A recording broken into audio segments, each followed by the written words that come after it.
안녕하세요. 사연에 빠지다의 DJ 민영입니다.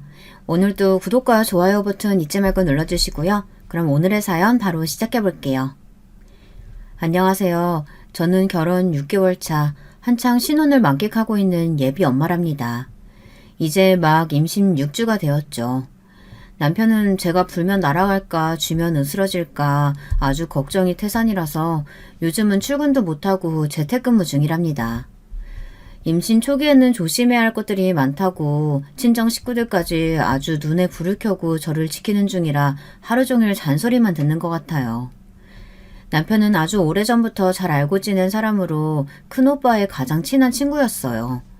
그래서 집에 자주 놀러 왔었는데 그때마다 저한테 우리 꼬맹이라고 부르면서 친절하게 대해줬었죠. 큰오빠는 어떻게 하면 저한테 장난을 칠까 저를 골려줄까 고민하는 사람이었는데요. 그때마다 남편이 큰오빠 몰래 저를 도와주곤 했답니다. 특히 수학을 잘해서 고등학교 때는 과외 선생님이기도 했죠. 그때까지만 하더라도 제가 남편과 연애를 하고 결혼을 할 것이라고는 꿈에도 생각을 못했어요. 저에게는 그저 오빠였거든요. 남편 역시 저를 단순한 여동생으로만 생각했고요. 그랬던 저희가 결혼까지 하게 된 것엔 아주 큰 사건이 있었답니다. 당시에는 하늘이 무너질 것 같았는데 지금 돌이켜보면 그 일이 있었기에 지금의 제가 있게 된 것은 아닐까 싶어요. 고마운 일이죠. 저는 3남 1녀의 막내입니다. 아주 오빠들과 살벌하고 진절머리가 날 정도의 어린 시절을 보냈죠. 친구들은 오빠가 셋이나 되니 분명 사랑을 듬뿍 받았을 거라고 생각하고 부러워하기도 했는데요. 그건 저희 가족들을 몰라서 하는 말이랍니다. 물론 오빠들이 저를 사랑하지 않았던 것이라고는 전혀 생각하지 않아요. 너무 사랑한 나머지 여동생에게 조금이라도 장난을 치고 싶어 환장한 인간들이라는 것이 문제였죠.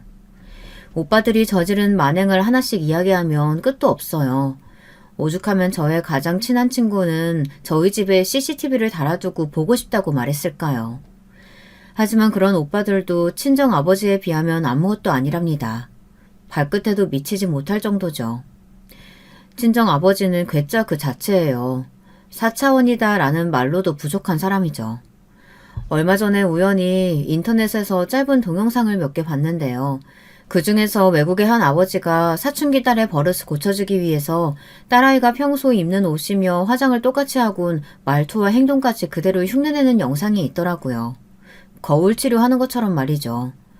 지인들이 너무 재밌다고 웃으면서 보내주던데 저는 웃을 수가 없었어요. 제가 그 영상 속에 당사자였던 적이 있었거든요. 그것도 제가 중학교 때 말이죠. 중2병이라는 말도 있잖아요. 제가 사춘기가 좀 거칠게 왔었거든요. 친정 어머니와는 말만 했다 하면 언성이 높아졌죠. 그때 저는 오빠들도 한 수 접어줄 정도로 예민했답니다. 그랬던 제가 단박에 정신을 차린 것이 바로 친정아버지의 거울 치료였죠. 아빠, 지금 뭐 하는 거예요? 왜? 이쁘지 않아? 너 맨날 예쁘게 하고 다닌다며? 내가 패션 모른다고 그렇게 구박했으면서 왜? 나도 네 말대로 예쁘게 하고 다녀보려고 그러는 건데. 아무리 그래도 지금 뭘 입고 계시는지 아세요? 그리고 그 화장품 그거 전부 제 방에서 가지고 나오신 거죠? 우리 딸 하고 다니는 게 더 좋아 보여서 말이지. 립스틱도 발랐는데 어때? 머리부터 발끝까지 저를 흉내내고 있는 친정아버지의 모습을 보고 있노라면 정말이지 죽을 것 같더라고요. 금방이라도 터질 것 같은 짧은 치마에 머리는 또 어떻고요. 거기다 화장까지 해가지고는 지금 생각해도 소름이 돋네요. 사연을 듣고 계신 분들도 상상해보세요. 40대 후반의 아저씨가 그런 몰골을 하고 있다고 말이에요. 거기다 지금 같은 시대도 아니었잖아요. 정말이지 충격을 넘어 공포나 다름없었답니다. 가족들은 배를 잡고 웃었지만 말이에요. 저는 그날 이후 바로 모든 것을 정리했어요. 화장품은 물론 짧은 교복까지 모조리 쓰레기통에 던져 넣었죠. 친정아버지께서는 예뻐서 좋다고 하더니 왜 아깝게 버리냐고 말씀하셨지만 저는 단 한마디도 대꾸할 수가 없었어요. 친정아버지와 관련된 일화는 아주 끝도 없이 나올 수 있는데요. 또 한 번은 고등학생 때 친구들이랑 만화 캐릭터 분장을 하고 이벤트 행사에 참여하기로 했었는데 친정 아버지께서 너무 재밌어 보인다고 본인도 코스프레를 하고 참여를 했었답니다. 아빠, 어디를 가신다고요? 그 옷은 또 어디서 나셨고요? 그 이벤트 너무 재밌겠더라. 자기가 좋아하는 만화 캐릭터 옷도 입고 나온다며. 봐라, 아빠는 모처럼 보이냐? 알고 싶지 않아요. 진짜 왜 그걸 따라하세요? 나 진짜 해보고 싶어서 하는 것뿐이야. 내가 언제 또 이런 만화 캐릭터가 돼보겠어. 재밌어서 한 것뿐인데 왜 이렇게 싫어하는 거야? 그럼 좋아하겠어요? 어느 고등학생이 아빠랑 같이 코스프레 이벤트에 나가냐고요. 저의 절규에도 친정아버지는 끄떡도 하지 않으셨죠. 결국 저는 이벤트 행사장에서 친정아버지를 피해 다녀야만 했어요. 그런데 멀리서 봤지만 진짜 친정아버지께서 즐거워하시더라고요. 저는 저를 골탕 먹이고 싶어서 한다고 생각했는데 아니었습니다. 심지어 비서 아저씨랑 기사 아저씨까지 함께 아주 신이 나셨더라고요. 그 모습을 보는데 웃어야 할지 울어야 할지 감이 잡히질 않았답니다. 이 정도면 친정아버지의 괴팍한 행동이 어느 정도였는지 이해가 가시겠죠. 하지만 이런 아버지의 기행이 가끔은 제게 도움이 되었는데요. 2년 전에 그 사건도 친정아버지가 아니었다면 제 인생은 송두리째 달라졌을 거예요. 2년 전 저는 친구의 소개로 만나고 있던 남자가 있었어요. 평범한 직장인이었는데 재밌고 즐거웠죠. 말을 얼마나 잘하는지 함께 있으면 시간 가는 줄 모르겠더라고요. 오죽하면 제가 남자친구에게 북극에 가서도 에어컨을 팔 수 있을 인간이라고 했을까요? 하여튼 제게 웃음을 많이 준 남자친구는 그전까지 만났던 사람과는 좀 달랐어요. 처음으로 미래라는 것을 그려보기 시작했거든요. 그래서 프로포즈를 받았을 때 저는 조금의 망설임도 없이 그렇게 하겠노라고 약속을 했죠. 그리고는 바로 남자친구를 부모님께 소개했어요. 저희 부모님들은 오빠 때도 그랬지만 누굴 데려오든 반대하는 말씀을 꺼내신 적이 한 번도 없었어요. 자신들이 좋아서 하는 결혼이라면 무조건 응원한다는 쪽이셨죠. 그런데 저희 부모님께서 남자친구를 보고는 묘한 표정을 지으셨어요. 특히 친정어머니 표정이 이상했죠. 집에 돌아와서도 친정어머니께선 말없이 무언가를 생각하시더라고요. 그리고는 저를 따로 불러 정말 남자친구와 결혼할 생각인지 물어보셨죠. 처음이었어요. 오빠들 결혼할 때만 하더라도 한바구음을 짓던 친정어머니께서 심각한 얼굴을 하며 제게 확인을 하신다는 것이 신기했죠. 당시에 저는 남자친구와의 미래에 확신을 가지고 있었기 때문에 당연하다고 대답했는데요. 어머니께서는 그런 저를 뚫어져라 보시더니 알겠다고 하시고는 행복하게 잘 살기만 하면 된다고 말씀하셨어요. 남자친구는 부모님께서 허락해 주셨다는 말에 무척이나 기뻐했어요. 그리고는 당장이라도 결혼을 할 것처럼 굴었죠. 그런데 의외의 곳에서 브레이크가 걸렸어요. 전혀 생각지도 못했던 곳에서 말이죠. 그날은 토요일이었는데요. 제일 친한 친구가 잔뜩 화가 난 목소리로 전화가 왔더라고요. 그러면서 다짜고짜 제게 남자친구와 헤어졌느냐고 물었죠. 저는 영문도 모르고 갑자기 그게 무슨 헛소리냐고 답했어요. 그랬더니 친구는 왜 남자친구가 자기네 호텔에 와서 선을 보고 있느냐고 소리를 높이더라고요. 당연히 저는 그럴 리가 없다고 했죠. 남자친구는 급하게 회사에서 연락이 와 출근해야 한다고 해서 그날 함께 전시회를 보러 가기로 했던 것도 취소한 상태였거든요. 친구는 그럼 자기가 보고 있는 상황은 도대체 뭐냐며 제게 사진을 보내주었어요. 처음 보는 여자와 마주 앉아있는 남자친구의 모습이었어요. 어색한 듯이 미소를 지으며 이야기를 나누는 장면이었죠. 물구나무를 서서 봐도 선을 보는 남녀의 모습이었어요. 하지만 저는 쉽게 인정할 수가 없었습니다. 남자친구가 제게 거짓말을 했다는 사실을 믿을 수가 없었거든요.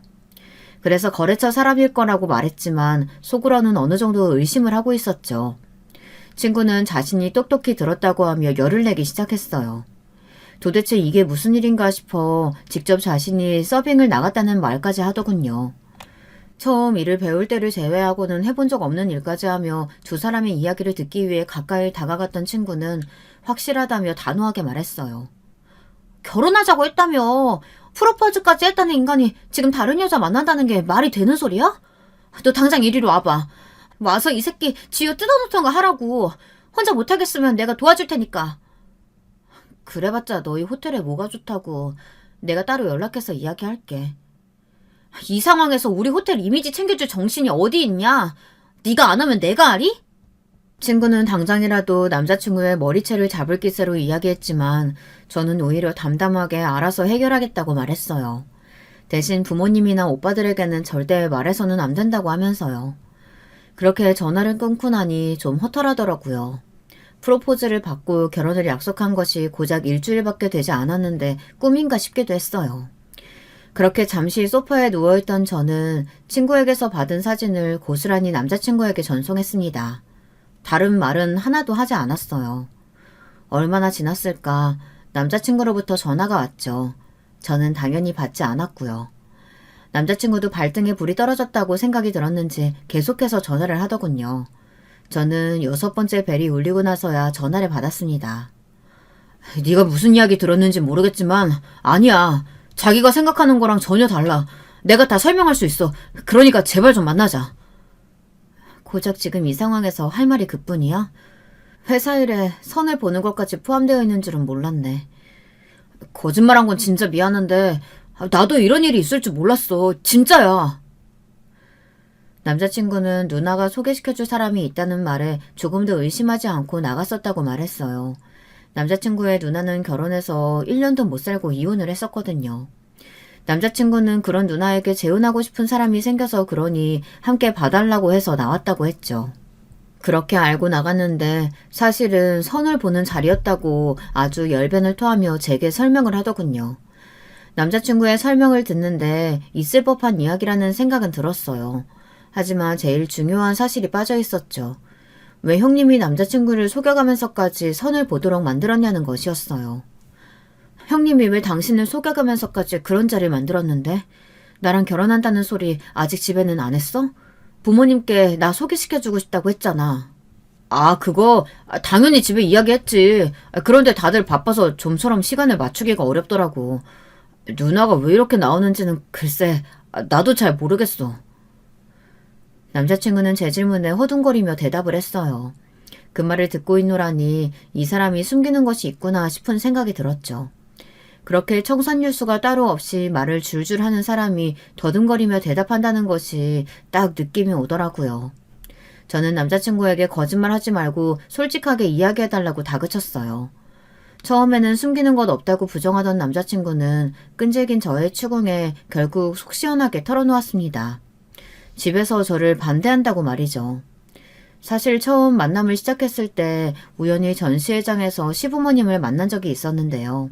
그때 엄청 반가워하시던 시어머니와는 다르게 시아버지께서는 저를 위아래로 훑어보시고는 혀를 차시더니 누가 봐도 제가 마음에 들지 않는다는 어투로 무슨 일을 하는지 부모님은 계시는지 물어보셨거든요. 충분히 물어볼 수 있는 것들이라 나름 성실하게 답변을 드렸는데 제가 대답을 하면 할수록 못마땅해 하시는 얼굴을 하셨죠. 급기야 나중에는 인사조차 받지 않으시더라고요. 그에 반면 시어머니는 조금 과하다 싶을 정도로 호들갑을 떨면서 반갑다고 말씀을 해주셨고요. 그 자리 박차고 나오기에는 상대방한테 예의가 아닌 것 같아서 점심이나 같이 먹고 헤어졌을 뿐이야. 정말이야. 방금 나오면서 누나한테 전화해서 2번 다시 이런 일을 만들 생각도 하지 말라고 한바탕 했어. 당신이 모르길 바랬는데 진짜 미안해. 남자친구는 자신에게는 그런 의도가 전혀 없었음을 피력하며 제게 용서를 구했죠. 저는 알겠다고 말하며 왜 집에서 저를 반대하느냐고 물었어요. 순수하게 궁금했거든요. 남자친구는 자신도 잘 모르겠다고 하며 그저 저하고 남자친구는 서로 어울리지 않는다는 말만 하셨다고 했어요. 그 이야기를 듣고 나니 더 영문을 모르겠더라고요. 미안해. 진짜 부모님이 왜 그렇게 나오시는지 모르겠어. 지금까지 앞뒤가 꽉 막혔다는 생각은 안 했는데 우리 부모님이 그런 사람이라고는 생각도 못했어. 아버님이야 그렇다고 해도 어머님까지 그렇게 나오신다니 좀 당황스럽네. 내 말이 엄마도 누나도 당신 그렇게 좋아하면서 언제 결혼할 생각이냐고 나 닥을 칠 땐 언제고 이렇게 하루아침에 태도를 싹 바꿔서는 진짜 이해할 수가 없어 정말. 남자친구의 말처럼 시어머니와 형님 그리고 저의 사이는 나쁜 편이 아니었습니다. 오히려 좋은 쪽이었죠. 같이 공연도 보러 가고 쇼핑도 다녔고요. 특히 형님의 경우에는 정말 제가 많이 도와드렸거든요. 형님은 상대방이 바람을 피우는 바람에 급하게 이혼을 결정하다 보니 정말 말 그대로 빈손으로 나왔더라고요. 결혼한다고 일도 그만뒀었던 상황이라 다시 사회생활을 시작하는데 어려움이 많았죠. 저는 그런 형님을 도와주고 싶었어요. 그래서 막내 오빠의 도움을 받아 직장도 소개시켜주고 우울증이 심하게 오는 것 같아 심리치료센터를 추천해주기도 했죠. 그런데 이렇게 사람이 돌변하다니 배신감마저 느껴지더군요. 남자친구는 가족들과 이야기해서 확실하게 하겠다고 큰 소리를 쳤어요. 썩 믿음직스러운 것은 아니었지만 그래도 저는 우선 알겠다고 대답하며 상황이 나아지기를 기다렸습니다. 하지만 제가 원하는 대로 흘러가지는 않더군요. 시어머니와 형님이 회사로 저를 찾아오셨거든요. 저는 웹툰 관련 일을 하고 있어요. 어릴 때는 직접 그리는 사람이 되고 싶었지만 그런 재능이 제게 전혀 없다는 것을 알고 나서는 웹툰과 관련된 일이라도 할 수 있다면 뭐든 다 할 것이라고 생각했죠. 물론 오빠들은 얌전히 친정아버지 회사에 들어가 일하기 바라셨지만 저는 전혀 관심이 없었습니다. 대신 죽어라 공부해서 지금 회사에 입사를 했어요.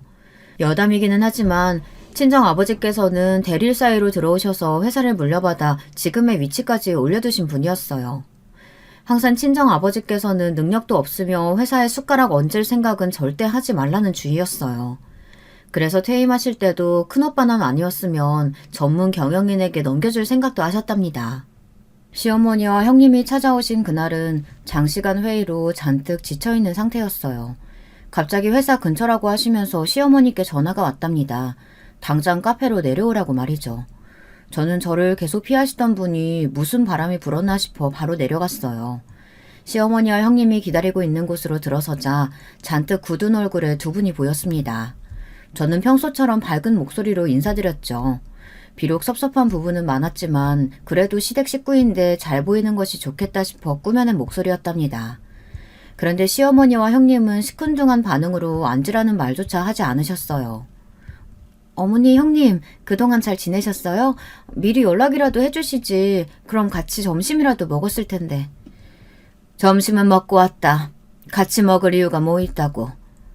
우리가 한가하게 밥이나 먹자고 여기까지 왔겠어? 시어머니와 형님은 쌀쌀맞은 목소리로 말씀하셨어요. 저는 뭔가 쎄한 기분이 들어 눈앞에 냉수를 들이키곤 목소리를 가다듬었죠. 속으로는 어떤 상황이 오든 절대 당황하는 모습을 보이지 말자고 스스로에게 말하고 있었고요.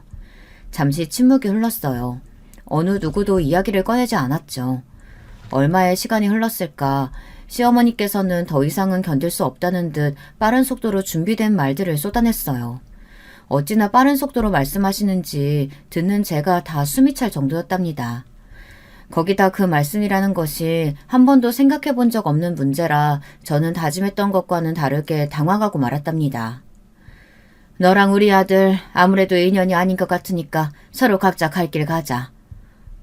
어머니 갑자기 찾아오셔서 그게 무슨 말씀이세요? 무슨 말이기는 헤어지라는 말이지. 알아들었으면서 왜 모른 척을 해? 헤어지라는 말씀을 대뜸 하시는데 그럼 어떻게 가만히 있겠어요. 지난달에 바람 쐬러 가셨을 때만 하더라도 저 같은 며느리 생겨서 좋다고 하셨잖아요. 내가 언제 그런 말을 했니? 생사람 잡지 마라. 제 말에 시어머니께서는 펄쩍 뛰시며 자신은 그런 말을 한 기억이 전혀 없다고 하셨어요. 형님 역시 어디서 듣고 온 말이냐며 역정을 내셨죠. 어이가 없었어요. 제가 가만히 있었더니 시어머니께서는 한술 더 떠서 말씀하셨죠. 아무래도 결혼이란 것이 두 사람 좋아서 되는 건 아니잖니. 적어도 서로 간에 격은 맞아야지. 집안끼리 비슷해야 하기도 하고. 그런 부분에서 보면 우리 아들이랑 너는 전혀 어울리지 않는 것 같구나. 집안끼리 차이가 난다는 말씀을 하고 싶으신 건가요? 천생연분이라고 하실 때는 언제고 이제 와서요. 시어머니와 형님은 정색을 하고는 긴 말하지 않겠다고 하시면서 헤어지라고 다그치셨어요.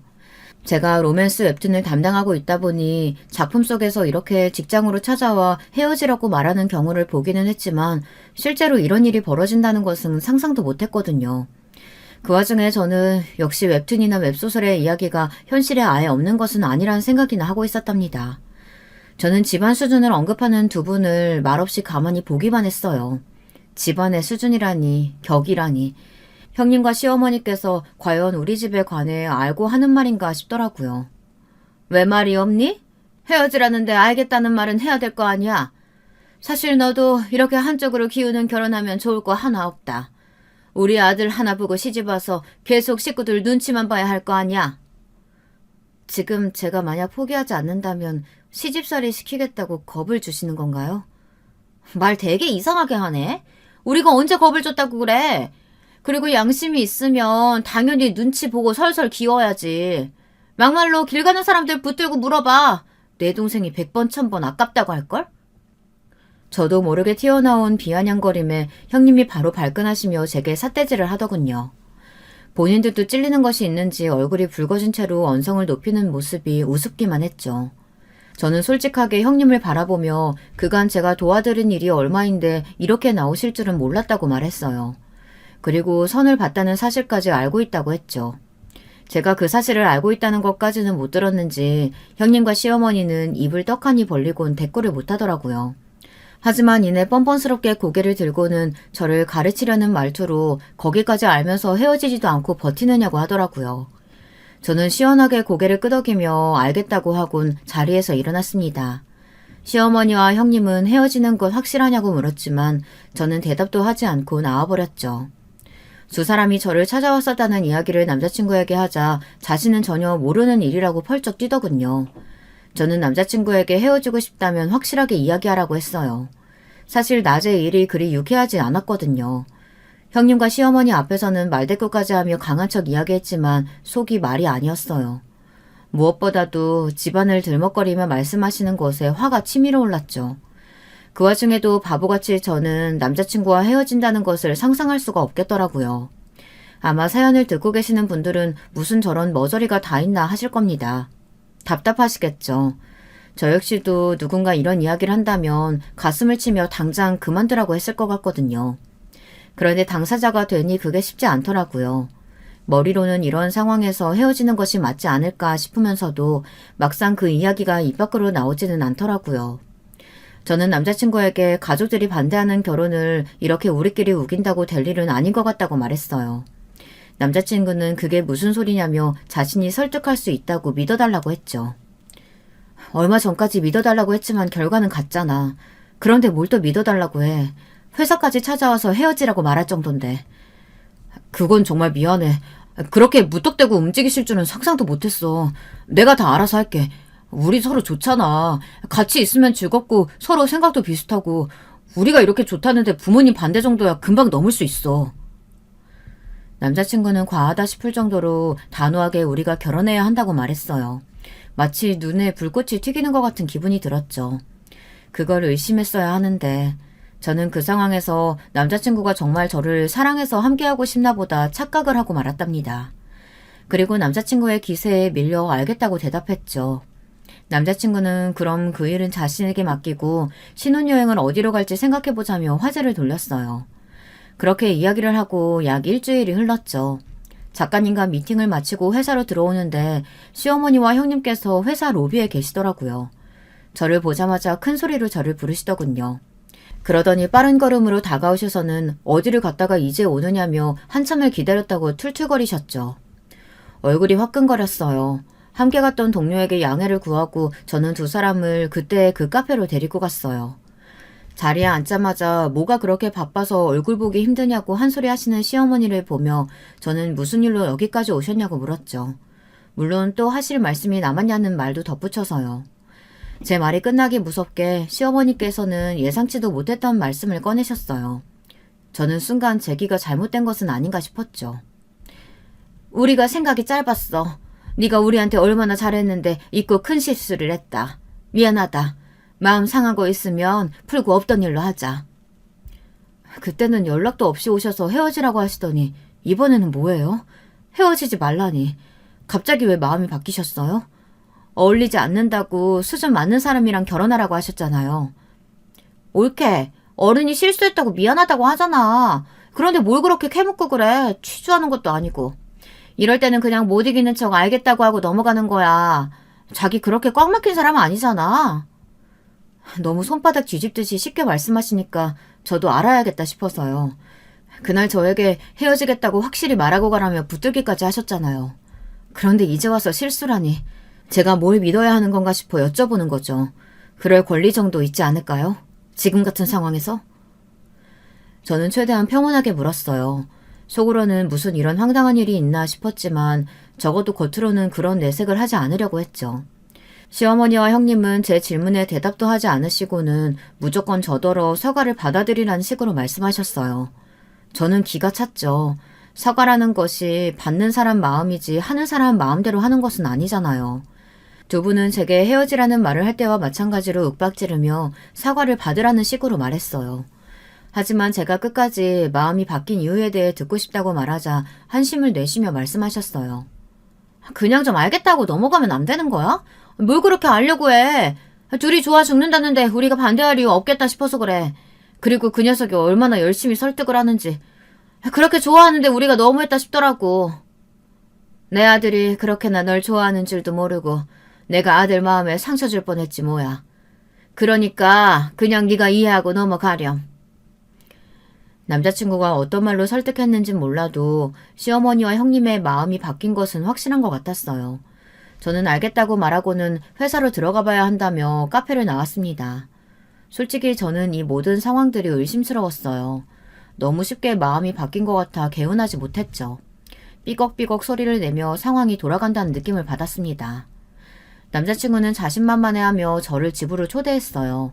약간은 긴장되는 마음으로 인사를 드리러 갔죠. 저는 이날 왜 기혼자들이 시금치의 시옷만 봐도 이가 갈린다는 말씀을 하시는지 이해할 수 있었어요. 특히 시부모님이 막무가내로 행동하는 사람들이라면 얼마나 스트레스가 클지 그 잠깐이지만 확실하게 알겠더라고요. 집에 들어가자마자 시어머니와 형님께서 호들갑을 떨며 반갑게 저를 맞이해 주시더라고요. 그것과 대조되게 시아버지는 퉁명스러운 얼굴로 고개만 까딱이셨고요. 저는 빈손으로 가는 것은 아니라는 소리를 들어 시아버지가 좋아하신다는 양주와 얼마 전 여행을 다녀온 사촌에게 받은 스카프를 챙겨갔죠. 엄청난 고가는 아니지만 그래도 꽤나 이름난 것들이라 제 선물을 받아든 형님은 금방이라도 튀어나올 것 같은 눈을 뜨곤 몇 번이나 스카프를 살펴보았어요. 그리고 시어머니께 무언가 속삭이기 시작했죠. 아무래도 제가 가져간 선물에 대한 이야기를 하는 눈치였습니다. 시아버지께서도 단박에 양주를 알아보시더니 언제 그랬냐는 듯 부드러운 목소리로 오는데 힘들지 않느냐고 말씀하셨어요. 식사 시간은 무난하게 흘러갔습니다. 시아버지께서는 제가 가져간 양주를 바로 열고는 만족스러운 얼굴을 하셨습니다. 식사가 끝나갈 때쯤 시아버지께서 여전히 부모님은 집에 계시느냐고 물었어요. 그럼 부모님은 누가 모셔? 오빠들? 아니요. 두 분이서 오붓하게 지내고 싶다고 하셔서 다들 분가해서 지내고 있어요. 집에는 저만 있고요. 설마 결혼해서 우리 아들더러 대릴 사회 들어오라고 하는 건 아니겠지? 그런 이야기는 뭐하러 물어보세요. 거기까지는 아직 저희도 이야기해보지 않았어요. 남자친구가 나서서 시아버지께서 술이 과하신 것 같다며 말렸지만 시아버지께서는 그런 남자친구의 손을 뿌리치곤 저를 바라보며 대답해보라고 하셨어요. 저희 부모님들은 두 분이서 재미있게 살고 싶지 자식들 도움은 하나도 받고 싶지 않다고 말씀하시는 분들이라 대릴 사위에 대해서는 꿈에도 생각해 본 적이 없었거든요. 제가 부모님을 모시고 살아야 한다는 생각을 한 적도 없고요. 그런데 시아버지께서 제 대답을 듣기도 전에 선을 넘는 말씀을 하셨어요. 내 아들 힘들게 번 돈으로 호의호식하면서 사신다고 하시면 나는 절대 이 결혼 허락 못한다. 그리고 노후 즐긴다고 하지만 그거 백수라는 말이랑 뭐가 다르냐? 집에서 쌀이나 축 내고 돈이나 까먹는다는 말인데. 우리 아들이 버는 돈 단 1원도 그런 곳에 쓰이는 꼴 내 눈에 흙이 들어와도 못 봐. 저희 부모님은 자식들에게 손 벌리시는 분들 아니세요. 그리고 제가 모시고 살고 싶다고 해도 거절하실 분들입니다. 그러니 그런 식으로 저희 부모님 말씀하지는 말아주세요. 그렇다면 다행이지만 아무리 그래도 집에서 놀고 먹는 사돈이라니 참 어디다 말하기도 부끄럽게. 아버지 좀 가만히 좀 계세요. 왜 쓸데없는 말을 해서 분위기를 흐리세요. 남자친구는 허둥거리며 시아버지를 이렇게 세우고는 아무래도 먼저 들어가서 쉬셔야겠다고 말하며 안방으로 들어갔어요. 형님은 제 눈치를 보며 시아버지께서 원래 말을 생각 없이 하시니 너무 신경 쓰지 말라고 하더군요. 화제를 바꿀 요량인지 신혼여행지는 어디로 하고 싶은지 물어보셨지만 저는 아직 아무것도 생각하지 않는다고 말하곤 입을 꾹 다물었죠. 그 사건이 있고 나서 남자친구는 손이 발이 되도록 제게 빌었어요.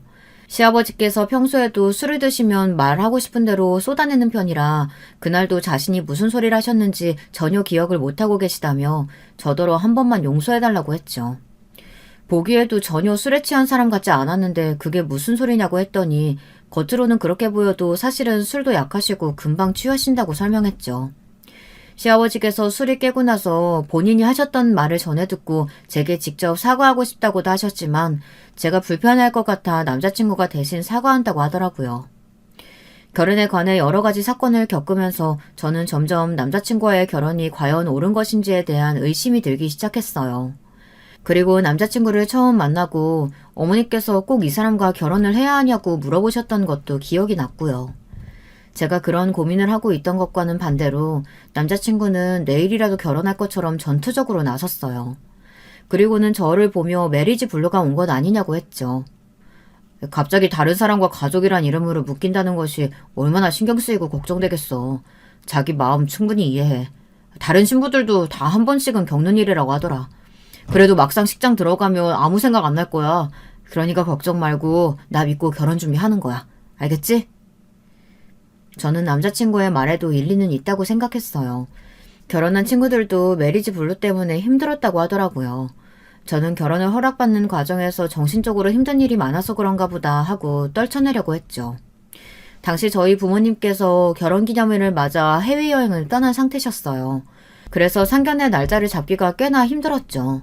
남자친구는 뭐가 그렇게 조급한지 부모님께서 언제 한국으로 들어오시냐고 하루에도 12번은 물어봤죠. 심지어 빨리 들어오실 수는 없느냐고도 하더라고요. 저는 기념일을 즐기시는 두 분에게 어떻게 그런 말을 하느냐고 딱 잘라 거절했습니다. 두 분이 한국으로 들어오셔서도 이것저것 집안 행사가 겹쳐지면서 저희의 상견례 날짜는 자꾸만 미뤄지고 있었죠. 그러던 어느 날이었어요. 남자친구가 회사 근처라고 하며 점심을 함께 먹자고 하더라고요. 그런 일이야 종종 있었으니 저는 가볍게 알겠다고 했죠. 식사를 하는데 남자친구가 진지한 얼굴로 묻고 싶은 것이 있다고 했습니다. 저는 갑자기 무슨 무게를 잡느냐고 놀렸지만 남자친구의 얼굴은 좀처럼 펴지지 않았어요. 자기야, 그 아버님 말이야. 요즘 뭐 하셔? 아버지? 워낙 동해번쩍 서해번쩍 하시는 분들이라 잘 몰라. 퇴직하시고 자기 하고 싶은 일 하면서 즐겁게 살겠다고 하셔서 우리 가족 누구도 묻지 않았거든. 왜? 나 아버님을 본 것 같아서 말이야. 남자친구는 정말 우연이었다고 하면서 친정 아버지에 대한 이야기를 꺼내더라고요. 이야기를 듣는데 저도 충격을 받을 정도였으니 남자친구는 오죽했겠어요. 회사 동료들이랑 택시 탔는데 아버님께서 운전을 하고 계시잖아. 나를 못 알아보신 건지 아니면 모른 척 해주신 건지 모르겠는데 택시를 몰고 계셨다니까? 앞에 기사 면허 보니까 확실히 자기 아버지 성함이었어. 자기 알고 있었어? 정말? 아버지가 택시를 운전하신다고? 남자친구는 어떻게 자식이 되어서 그런 것을 모를 수 있느냐고 했지만 친정 아버지라면 충분히 그럴 수 있거든요. 저는 알아보겠다고 말하고는 회사로 돌아왔어요. 그리고 바로 친정 엄마에게 전화를 걸어 자초지종을 물었죠. 친정 어머니께서는 대수롭지 않게 그렇다고 하시더라고요. 저는 퇴직하고 하고 싶은 일 하시면서 쉰다고 하셨던 분이 택시는 뭐냐고 물었죠. 너희 아버지 어렸을 적 꿈이 뭔지 알아? 택시 운전사야. 나 만나서 결혼해 우리 집안으로 들어오지 않았으면 평생 택시 몰면서 다니셨을 뿐이라고. 너도 알잖아. 얼마나 운전 좋아하셨는지. 기억 안 나? 아무리 그래도 택시 운전이라니. 미리 말이라도 해주시던가. 얼마나 놀랐는지 알아요? 친정어머니께선 친정아버지가 원해서 하는 일인데 놀랄 것이 뭐가 있냐고 웃으셨어요. 사실 친정아버지의 운전사랑은 유명했거든요. 한 번은 자기가 너무 운전이 하고 싶다며 비서 아저씨들이랑 박기사 아저씨를 집까지 데려다주고 오신 적도 있었고요. 아무리 그래도 택시를 운전하실 거라고는 상상도 못했던 저는 친정아버지를 누가 말리겠냐고 한숨을 내쉬었죠. 그런데 이 일이 바로 저의 파혼의 시발점이 될 것이라고는 아무도 생각하지 못했답니다. 상견례 전날 친정아버지께서는 제게 상견례에 조금 늦을 수도 있다고 말씀하셨어요. 약속 시간을 칼같이 지키시는 분이 의외다 싶었죠. 친정아버지께서는 섭섭해하는 저를 보며 무슨 일이 있어도 제가 행복해지는 방법만 생각하고 있다고 하셨습니다. 저는 친정아버지께 왜 그런 말씀을 하시냐고 물었지만 아버지는 웃기만 하셨죠. 상견례 날 일찍 도착한 친정어머니와 저는 미리 준비해둔 룸으로 들어갔어요. 아직 남자친구는 오지 않았더군요. 친정어머니와 이런저런 이야기를 하는데 시끄러운 소리와 함께 남자친구가 들어왔어요. 그 뒤로 시아버지와 시어머니의 모습도 보였죠. 그런데 두 분의 얼굴이 좀 이상하더라고요. 짜증이 잔뜩 나는 얼굴이라고 할까요? 저는 오다가 무슨 사고라도 있었나 싶어 남자친구에게 물었지만 남자친구는 별일 아니라고 말하면서 모르는 척 하라고 했죠. 곧 음식이 나오고 대뜸 시아버지께서 제게 친정아버지가 어디 가셨냐고 물어보셨어요. 조금 늦으신다고 연락이 와서요. 죄송합니다. 이런 분이 아니신데 오늘 무척 중요한 일이 있으셔서 어쩔 수 없다고 하셨어요. 중요한 일? 지금 사돈과 마주하는 자리보다 중요한 일이 뭐가 있다고? 하긴 남의 돈 버는 일이 쉽지는 않겠지. 아무리 그래도 우리 집안 무시하는 것도 아니고 이게 뭐야 도대체. 곧 오신다고 하셨으니까 조금만 기다려주세요. 정말 죄송합니다. 됐다. 아무리 생각해도 우리 아들이 아까워서 안 되겠다. 없던 일로 합시다. 시아버지께서는 처음부터 제가 마음에 들지 않았다며 자리에서 벌떡 일어나시더니 나가버리셨어요. 시어머니께서도 오늘은 날이 아닌 것 같다고 하시고선 나가버리셨고요. 남자친구는 갑자기 다들 왜 이러시냐며 허둥거리면서 따라 나가더군요. 당황스러움을 넘어 황당하기까지 한 상황에 저는 친정어머니를 바라보았어요. 의외로 친정어머니께선 무척이나 침착한 얼굴로 저더러 따라 나가보라고 하시더라고요. 저는 정말 죄송하다는 말씀을 드리고 나갔습니다. 가게 입구에서 남자친구와 시부모님이 실랑이를 벌이고 있었어요. 남자친구는 이야기 다 끝난 문제를 가지고 왜 이렇게 하시냐며 소리를 높였고 시아버지는 아무리 자신이 지금 이 꼴을 하고 있어도 절대로 받아들일 수 없다고 하셨죠. 그때였어요. 가게 앞으로 롤스로이스 한 대가 미끄러지시듯이 들어왔죠. 친정아버지셨어요. 친정아버지께서 소장하고 계시는 차량 중에서 가장 아끼시는 것이었죠.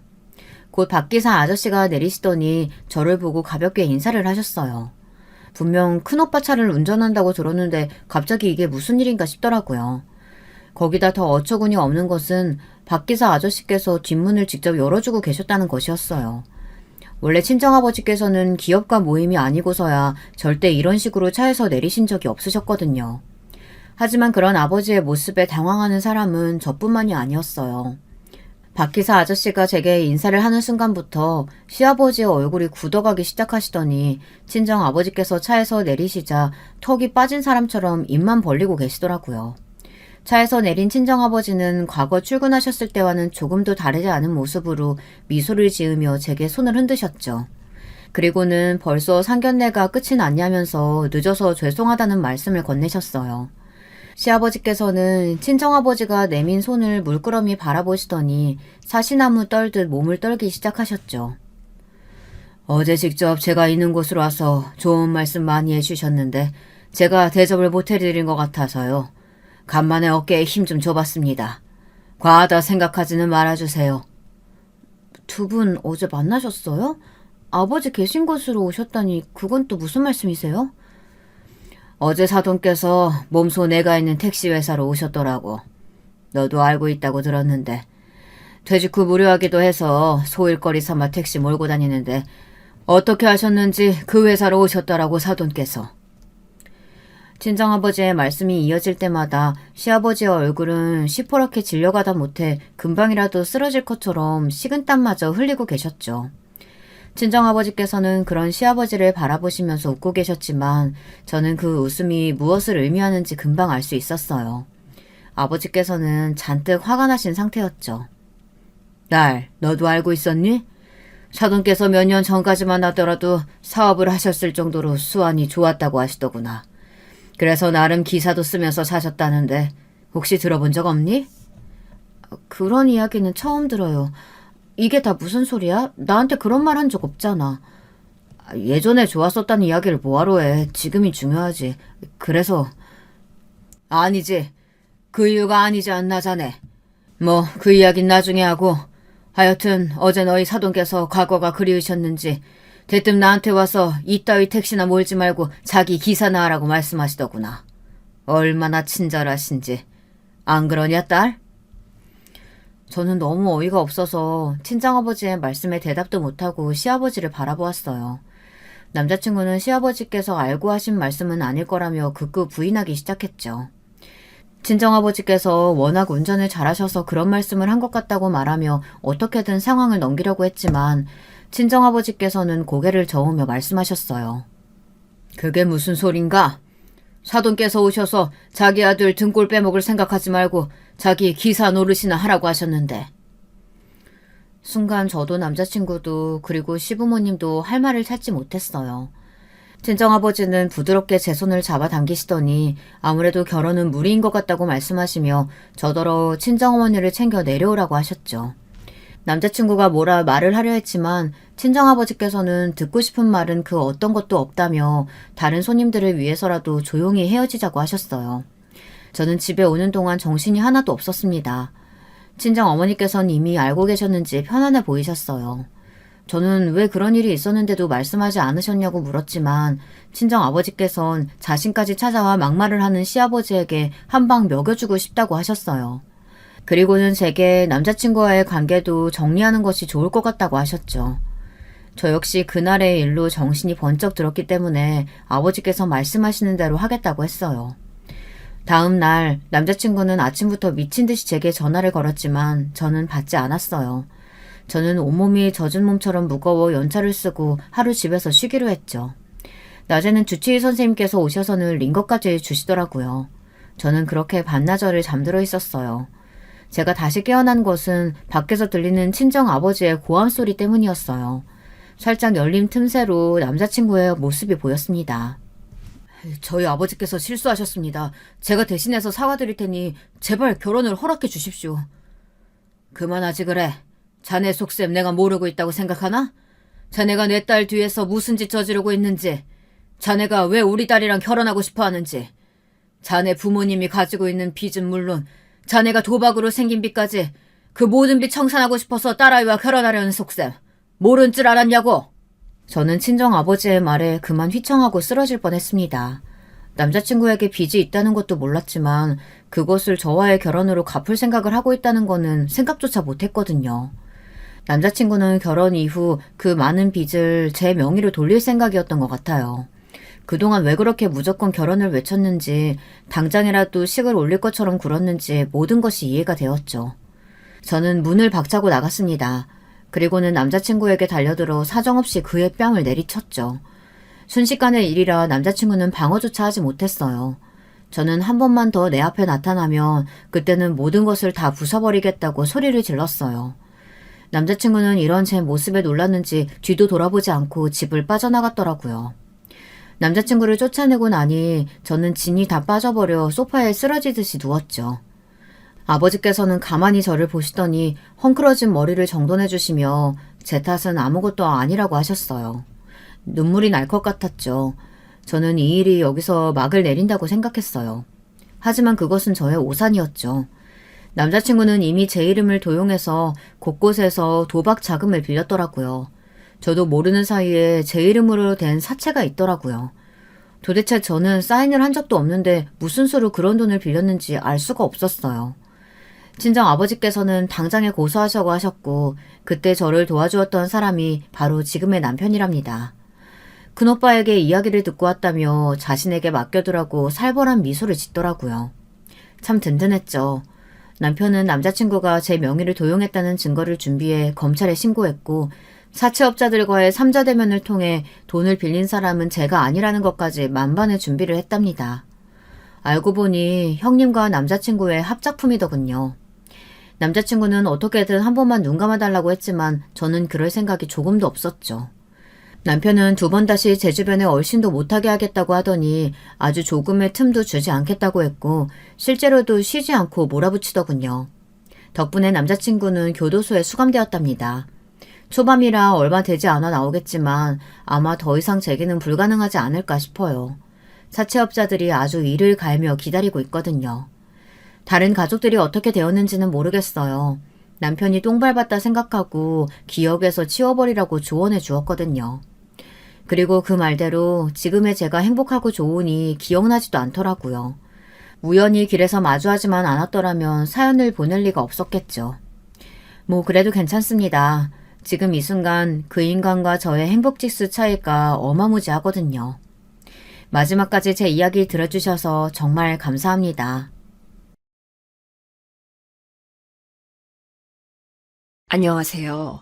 저는 지방 사는 50대 중반 여자입니다. 매번 일하거나 쉴 때 사연을 들으며 지냈는데 저도 용기 내어 사연을 보내보려고 합니다. 주변에서 친구들도 저에게 제보해보라고 추천하기도 했고요. 제가 오늘 소개할 사연은 남편과 있었던 일인데요. 용기를 낸 만큼 끝까지 들어주셨으면 좋겠습니다. 저는 지방 시골에서 자랐는데 사남매 중 막내였어요.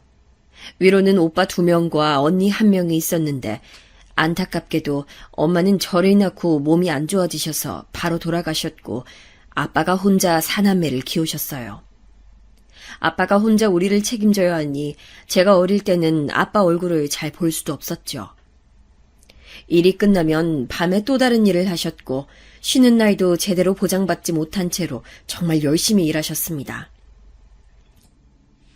초등학교 때는 학교에서 돌아와서 다음날 등교하기 전까지 아빠 얼굴을 10분 보면 많이 본 거였어요. 아버지는 없는 살림에 우리를 키우겠다고 돈이 되는 일이면 정말 무엇이든 하셨고 그렇게 힘들게 일하셔도 저희에게는 단 한 번도 힘들다고 말하거나 돈이 없다는 말을 잘 하지 않으셨습니다. 그러다 큰오빠가 고등학교를 졸업했고 바로 우리 고향에 있는 공장에 취직하게 돼서 아주 조금 형편이 나아졌어요. 그때가 제가 초등학교 고학년 때였는데 아버지가 한밤중에 큰오빠가 공부하고 싶어도 돈이 없어서 미래를 포기하고 바로 공장에 들어간 게 슬프셨는지 우시는 것을 봤던 게 아직도 기억이 나요. 큰오빠가 공장에 가서 일하고 그 돈을 생활비에 보탰기 때문에 중학교 때는 초등학교 때보다는 형편이 조금 나아졌지만 그래도 가난한 것은 변하지 않았습니다. 왜냐하면 아버지가 빚을 진 것도 많았기 때문이에요. 큰오빠와 아빠가 번 돈으로 나머지 남매들은 학교에 다녔고 언니도 고등학교를 졸업하고 바로 식품 공장에 들어가서 일을 시작하자 저는 상대적으로 언니 오빠들보단 훨씬 나은 형편으로 중학교에 다닐 수 있었습니다. 언니가 다녔던 식품 공장은 빵 공장이었는데 일을 마치고 언니가 공장에서 빵을 가져오면 그걸 다 같이 나눠 먹기도 했었죠. 그러다 제가 고등학교에 진학하기 전에 아빠가 제가 다니던 중학교에 진학상담을 다녀가셨는데 저녁에 심각한 얼굴로 저를 부르셨어요. 저는 부끄럽지만 우리 중학교에서 전교 1등이었는데 선생님께서 저를 주변에 있는 대도시로 유학을 보내는 게 어떠냐고 하셨다는 거예요. 아버지는 진학상담이라는 것도 사남매를 키우면서 처음 가보셨는데 저를 유학을 보내라니까 그 말에 너무 놀라셨다고 하더라고요. 당연히 기분은 좋으셨지만 당신은 너무 걱정된다고 저보고 결정하라고 하셨죠. 하지만 제가 집에서 막내기도 했고 또 오빠들과 언니의 사랑을 독차지하며 컸기에 가족들은 저를 혼자 보낼 수는 없었다고 해요. 처음엔 하숙도 알아봤지만 몇 날 며칠간 가족회의를 한 결과 언니가 저를 따라오게 되었습니다. 언니는 고향에서 다니던 식품 공장을 그만두고 저와 같이 도시에 와서 자리를 잡게 됐어요. 저는 처음에 저 때문에 언니가 잘 다니던 직장을 그만두고 이사 오는 것이 참 미안했지만 언니는 언니 본인도 이렇게 발전된 도시로 오고 싶었다고 말하면서 저를 달래줬죠. 우와, 언니 저게 뭐야? 언니도 저건 처음 보는데? 이래서 사람은 도시로 가서 사나 보다. 우리에겐 이제 더 큰 세상이 있는 거야. 언니, 너무 신기한데 무서워. 언니가 옆에 있으니까 괜찮아. 걱정하지 마. 시골에 살던 저한테 도시는 정말 멋지고 대단했습니다. 그렇게 언니와 저는 학교 근처에 아주 작은 쪽방 하나를 얻었고 오빠들과 아빠는 고향에서 계속 지냈습니다. 언니는 동네에 있는 미용실에서 보조로 일을 시작하게 됐고 오빠들과 아빠는 돈을 벌면 우리에게 보내주었기 때문에 저는 고등학교에 다닐 때는 부족하지 않게 다닐 수 있었습니다. 자라면서 오빠들과 언니가 가난해서 급식도 먹지 못하고 소풍도 가지 못하던 것을 봐오면서 컸기 때문에 저는 저만 이렇게 편하게 다니는 게 참 미안했는데 오히려 오빠들과 언니는 제가 공부를 잘하니까 너무 뿌듯하다고 전폭적으로 지원해줬어요. 제가 다녔던 고등학교는 도시에서도 공부를 잘하는 학생들만 가던 명문고였는데 저는 거기서 재영이라는 친구를 만나게 됩니다. 재영이는 학교에서 아주 유명한 친구였는데 잘생기거나 키가 큰 것은 아니었고 단지 집에 돈이 많아서 유명했어요. 재영이 아버지는 고기 장사를 하셨는데 워낙 유명해서 제가 살던 고향에까지 납품하던 곳이었거든요. 재영이는 외모가 잘나진 않았지만 말을 정말 재밌게 하고 웃긴 친구였습니다. 제가 고향에 있던 친구들이 그리워서 고등학교에 적응을 잘 하지 못했을 때 저에게 먼저 다가와서 친구가 되어준 아주 고마운 친구랍니다. 제 고향은 시골이고 군단이라 학생이 별로 없었기 때문에 반이 한두 개뿐이라 서로 다 잘 알고 시골 특성상 서로 아주 가깝게 지냈었어요. 그때는 지금처럼 인터넷이나 핸드폰이 발달한 시기도 아니어서 연락을 자유자재로 할 수도 없었기 때문에 정말 외로웠답니다. 만약 그때 언니가 저와 같이 있지 않았다면 저는 적응을 못하고 끝내 고향으로 되돌아갔을 것 같아요. 제가 그렇게 적응하지 못할 때 저한테 먼저 와서 같이 놀자고 해줬던 재영이와는 그래서 급속도로 친해지게 됐죠. 특히 제가 다른 과목에 비해 상대적으로 수학을 못했었는데 재영이가 제일 자신 있는 과목이 수학이라 많은 도움을 받았어요. 그리고 재영이가 자기 집에 가자고 해서 갔을 때 저는 너무 놀라서 기절할 뻔했는데 정말 드라마나 영화에서나 보던 집이었기 때문이에요. 거짓말 안 하고 고향에서 언니 오빠들과 아빠와 살던 집이 재영이 방 크기보다 작았거든요. 재영이의 집에는 일하시던 아주머니만 두 분이 계셨고 마당도 있었고 거실에는 아주 큰 샹들리에도 있었습니다. 소파가 딱 보기에도 정말 좋았고 식탁이 제 고향집만 했어요. 재영이 방에는 책들이 정말 많았는데 제가 관심 있어 하던 주제들의 책도 많아서 놀러가면 한참을 보다 나오기도 했습니다. 그렇게 재영이의 집에서 재영이는 수학을, 저는 국어와 사회를 알려주며 같이 공부했었는데 그 시절에 저는 재영이의 부모님을 뵙게 됐어요. 재영이의 부모님께서는 정말 다정하시고 저를 예뻐해 주셨는데 제 가정 형편이 안 좋은 것을 아시고 수학여행을 갈 때 도와주시기도 하셨습니다. 그렇게 고등학교를 졸업하고 저는 지방에 있는 국립대에 진학하게 됐고 재영이는 서울에 있는 대학을 가게 됐어요.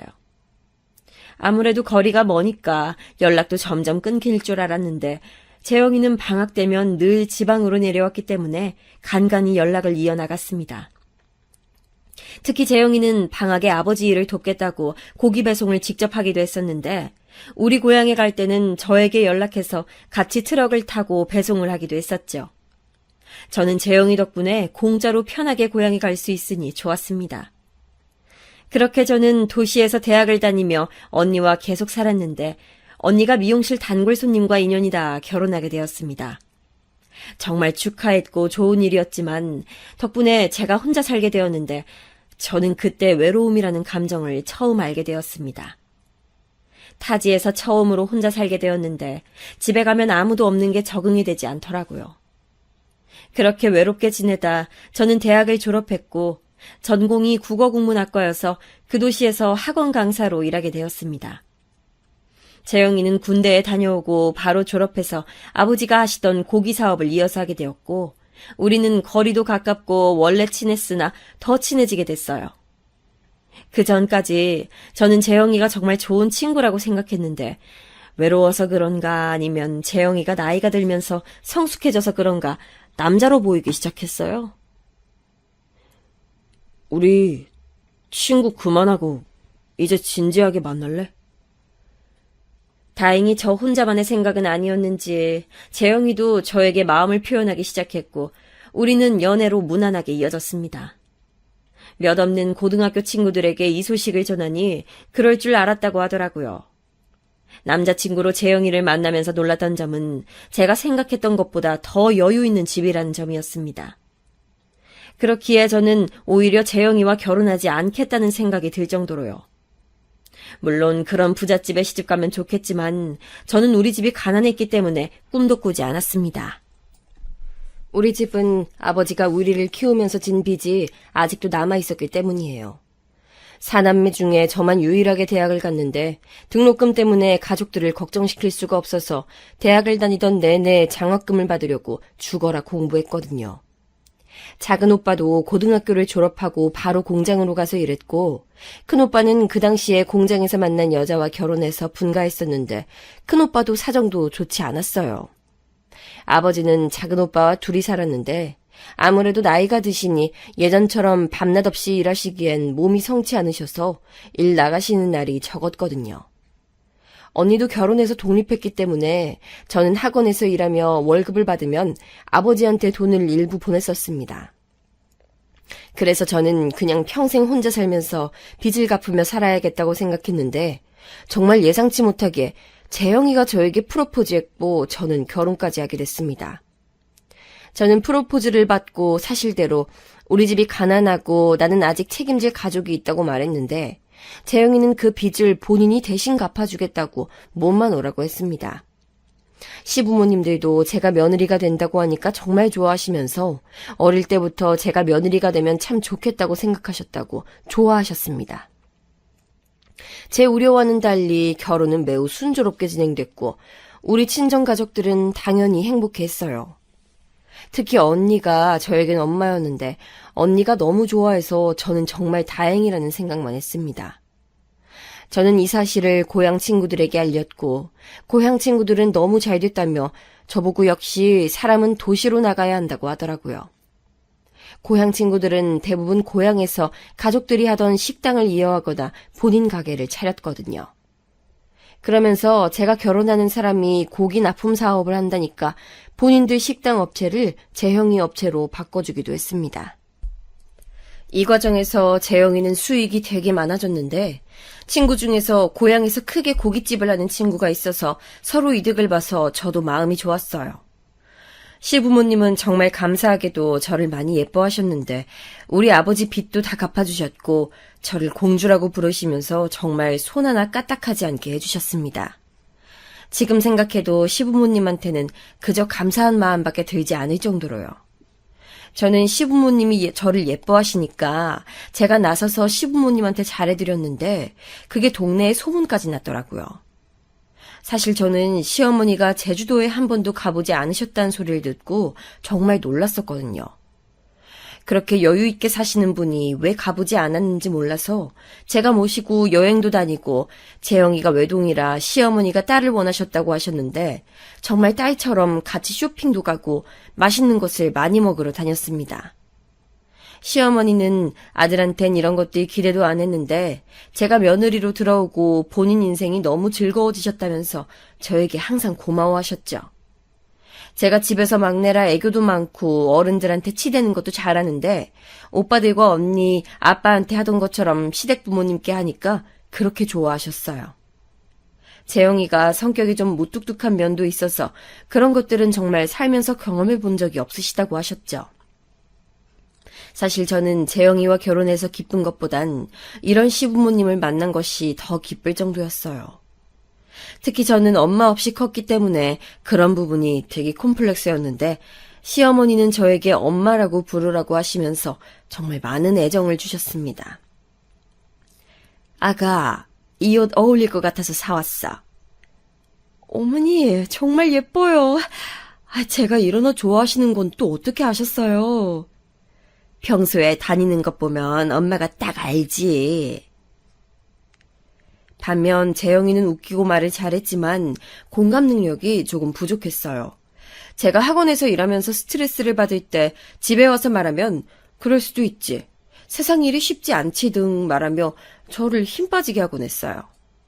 우리는 분가하지 않고 시부모님을 모시며 재영이의 본가에서 계속 같이 살았는데 오히려 시부모님이 제 편이 되어주셨죠. 그렇게 몇 년 동안 행복하게 살다가 저는 임신도 하게 됐습니다. 제가 임신하자 친정아빠는 손주가 처음도 아니면서 어찌나 좋아하셨는지 몰라요. 아빠는 제가 막내기도 하고 또 저는 본 적 없지만 제 얼굴이 엄마와 똑같다며 저를 자식 중에 제일 예뻐하셨는데 그래서 제가 아이를 가졌다는 게 아빠에게는 정말 놀랄 일이고 의미 있는 일이라고 하셨죠. 오빠들과 언니도 무척 기뻐했는데 특히 작은 오빠는 결혼하지 않고 아버지와 둘이 살아서 조카들에 대한 애정이 매우 큰 편이라 나오지도 않은 제 아이를 위해 양말까지 사놓았답니다. 시부모님도 당연히 정말 좋아하셨어요. 특히 시아버지가 감정 표현이 그렇게 다양하신 분은 아닌데 제가 고등학교 때 시아버지를 본 이후로 제일 크게 좋아하셨던 기억이 나요. 그리고 시어머니는 임신한 것은 너무 축하하지만 저를 위해서라도 학원을 그만두는 것은 어떠냐고 하셨어요. 제가 어릴 때부터 몸이 자주 아팠고 결혼하고도 종종 몸살이 나곤 했는데 그게 걱정이 되셨나 보더라고요. 저는 그렇게 시어머니의 권유에 따라 학원을 그만두었고 집에서 태교에 집중했습니다. 시어머니는 백화점에서 온갖 몸에 좋은 것들을 사오시고 또 저에게 좋은 것들을 듣고 봐야 아기가 건강하게 나온다고 하시며 매일 좋은 말씀을 해주셨어요. 그렇게 저는 아주 건강하게 아무 탈 없이 천사 같은 아들을 낳게 되었습니다. 걱정과 달리 아들은 심지어 우량아로 튼튼하게 태어났는데 시부모님은 제가 아들을 낳자 대를 이었다고 하시며 저를 복동이라고 부르셨어요. 그리고 우리 친정아빠에게도 이렇게 귀한 딸을 보내주셔서 감사하다고 인삼과 질 좋은 고기를 보내주셨죠. 친정아빠도 시골에서 작은 오빠 차를 타고 저를 매일같이 보러 오고 저는 축복 속에서 아이를 맞이했습니다. 아빠는 우리 엄마가 저를 낳고 돌아가셔서 저도 출산하고 몸이 안 좋아질까봐 걱정을 정말 많이 하셨다고 하더라고요. 다행히 시부모님이 전폭적으로 지원해 주시고 바로 옆에서 좋은 것들만 먹이고 또 병원도 자주 데려가셔서 그런가 저는 아빠의 우려와 달리 아주 건강했습니다. 그렇게 양가의 축복 속에서 아이는 아주 건강하게 자라기 시작했고 저는 이렇게만 살 수 있다면 정말 얼마나 좋을까 생각하며 살았습니다. 남편이 우리 고향에 고기 배달을 직접 갈 때 아이와 함께 따라가서 아빠와 작은 오빠 얼굴도 보고 또 제 고향 친구들도 보고 아주 행복했었죠. 그런데 하늘도 무심하시죠. 이렇게만 살면 얼마나 좋을까 생각을 한 지 얼마나 되었다고 불행이 찾아왔습니다.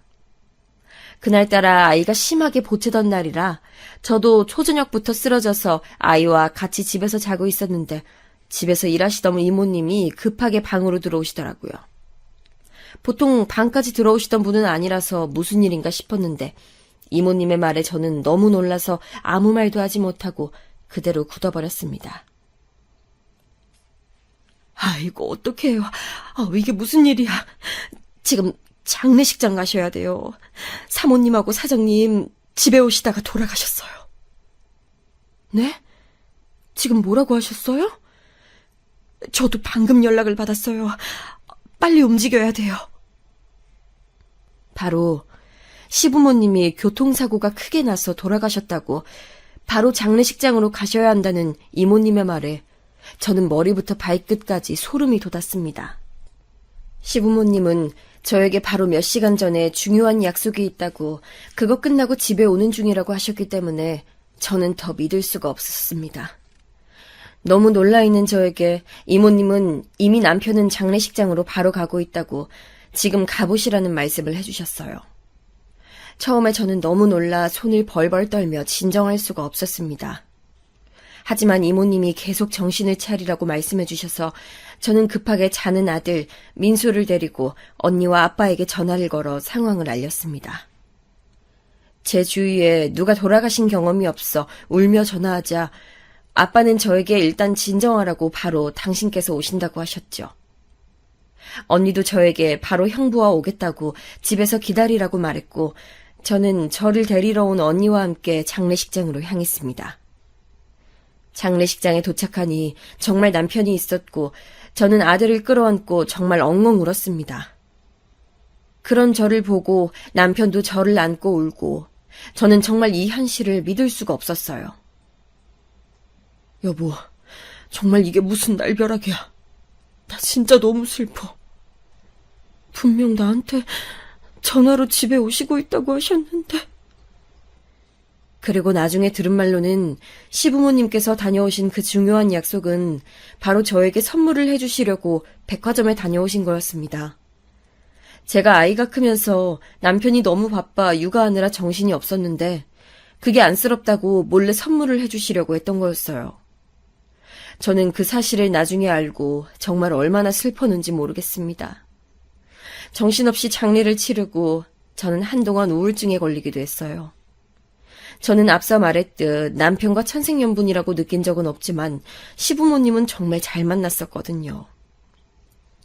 보통 제 친구들도 그렇고 여러 얘기를 들어보면 반대인 경우가 대부분이던데 저는 정말 남편 복은 없어도 시댁 복은 많다고 말할 정도로 시부모님의 존재는 저에게 컸습니다. 그래서 장례가 끝나고 정신을 도저히 차릴 수가 없었고 오히려 남편이 저에게 괜찮냐고 물어볼 정도였었죠. 남편은 사업 때문에 너무 바빠 집을 비울 때가 많았는데 그 넓은 집에 원래 계시던 분들이 없으니까 제 우울감은 더 심해졌고 저는 결국 아들을 데리고 친정 본가로 가서 며칠씩 있기도 했습니다. 친정에 가서 아빠와 작은 오빠와 지내며 고향 친구들을 만나면서 그렇게 외로움을 달랬었죠. 사실 남편은 그렇게 다정한 성정은 아니었기 때문에 제가 더 힘들어했어요. 오죽하면 시어머니께서 우리 아들과 결혼해줘서 고맙다고 할 정도였죠. 분명히 고등학생 땐 그렇지 않았는데 크면서 많이 바뀌었어요. 그래도 저에게는 만족스럽지 않은 남편이었지만 아이에겐 어찌나 잘하던지 아이가 아빠만 보면 아주 좋아했어요. 아들한텐 최고의 아빠였으니까 그래도 다행이었죠. 사실 저는 저만 생각하면 친정집에서 아이를 키우고 싶었는데 현실 여건상 아이 교육도 그렇고 도시로 가서 살아야 했습니다. 도시로 돌아오고 나서는 또 외로워서 집에만 있기가 싫어서 아이 유치원 엄마들과 친하게 지내기 시작했어요. 원래 저는 내성적인 성격이고 사람과 친해지는데 많은 시간이 소요되는 편인데 일부러 노력을 많이 했었죠. 그러자 아들의 유치원 같은 반 친구인 영수 어머니와 친해지게 됐어요. 영수 어머니, 현영이는 저와 나이도 같아서 다른 엄마들보다 친해지는데 어렵지 않았습니다. 저는 어릴 때부터 내성적이고 잘 나서지 못하는 성격이었는데 현영이는 굉장히 쾌활하고 밝은 친구여서 첫 만남부터 저에게 적극적으로 다가와줬어요. 나이도 같은데 우리 그럼 친구예요. 안 그래도 처음 봤을 때부터 친해지고 싶었어요.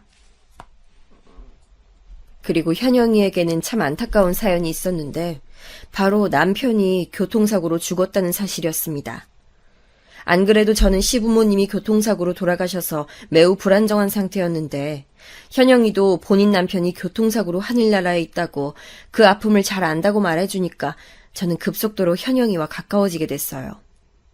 현영이는 남편이 교통사고로 죽고 나서 생활비를 벌기 위해 일주일에 2번 근처 식당에서 일하고 있었는데 일부러 아들이 하원하고 나면 그 식당에 가서 매출을 올려줘 현영이의 길을 살려주기도 했었어요. 갑자기 가족이 죽게 되면 그 상실감이 말로 할 수가 없는데 우리 둘은 같은 아픔을 공유하며 속에 있는 얘기도 많이 하게 되었고 저는 종종 현영이를 집에 초대도 하며 지내기 시작했습니다. 또 현영이가 식당에 일하러 가는 날에는 아이가 혼자 종일반에 있어서 너무 안타깝고 하길래 제가 대신 데리고 집에서 영수를 우리 아들과 같이 봐주기도 했어요. 그리고 현영이가 퇴근하고 우리 집에 오면 남편과 셋이 밥에 술도 마시며 굉장히 친하게 지냈습니다. 남편은 처음에는 제가 집에까지 데리고 온 친구가 현영이가 처음이라 당황했지만 곧 현영이 특유의 성격 덕분에 셋이서 마치 고향 친구들처럼 가까워졌어요. 이모님, 저번에 주셨던 김치 너무 맛있어서 놀랐어요. 이모님은 어떻게 그렇게 요리를 잘하세요? 내가 놀러 올 때마다 반해서 가잖아요. 현영이는 부침성이 매우 좋아서 우리 집에서 일하시던 이모님들과도 친밀한 관계를 맺었는데 저는 그런 성격이 되지 못해서 그저 부러워했었죠. 그래서 현영이와 영수 그리고 우리 가족 셋까지 같이 여행도 가고 심지어 제 고향에도 데리고 가서 우리 아빠와 작은 오빠에게 소개도 해줬습니다. 현영이의 형편이 안 좋은 것은 이미 알고 있으니 저는 현영이와 만나면 모든 계산을 제가 하기도 하고 영수를 봐주면서 드는 돈에 대해 단 한 번도 요구하지도 않았습니다. 현영이는 늘 저에게 고맙다고 말했고 저는 시부모님이 돌아가시고 제일 우울했을 때 현영이와 말동무도 하고 다시 인생을 희망차게 살 수 있어서 정말 행복했어요. 그러다 아이들이 자라서 초등학교에 입학했고 저는 그때도 현영이와 가깝게 지내며 우리 집에 초대도 자주 하고 지내고 있었는데 어느 날 고향 친구가 저에게 조심스럽게 말을 꺼내더라고요. 나 너희 남편하고 그 현영이라는 친구를 본 것 같아. 나도 말을 할지 말지 고민 많았는데 아무래도 알려줘야 하는 것 같아서. 친구는 혹시 몰라 찍었다며 사진도 저에게 보여줬는데 둘이 근교 카페에서 웃고 있는 사진이었습니다. 누가 보면 둘이 부부인 것처럼 함께 웃고 있길래 저도 순간 의아함이 들어 그날 밤 남편에게 현영이와 카페에 갔었냐고 물어봤더니 남편은 잠시 당황하더니 저에게 말을 했어요. 조금 있으면 당신 생일이라 둘이 의논하느라 만났지. 비밀이었는데 세상에 비밀은 없나 보다. 이렇게 당신 친구에게 들킬 줄이야. 깜짝 선물은 물 건너갔네. 아, 그런 거였어? 사실 너무 놀랐어. 당신 설마 안 좋은 생각하는 건 아니지? 내가 설마 당신을 두고 바람핀다고 생각하는 거야? 의심은 했었지. 아니라니까 다행이고. 저는 남편의 말을 듣고 다행이라고 생각하며 고향 친구에게 전했더니 친구가 그래도 조심하라고 하더라고요. 그래도 그 이후로 현영이를 집에 부르거나 남편과 만나는 자리를 최대한 만들지 않았습니다. 최대한 현영이와 둘이 만나거나 아이들과 같이 남편 없이 넷이서 만나고는 했었죠. 남편도 현영이도 그 뒤로는 거슬리게 하거나 별말이 없었기 때문에 저는 아무 문제 없이 넘기게 되었습니다. 그러다 남편이 어느 날 저녁을 먹다 저에게 말을 어렵게 꺼냈는데 바로 본인 조카가 우리 도시로 유학을 온다며 우리 집에서 살아도 되겠냐고 묻더라고요.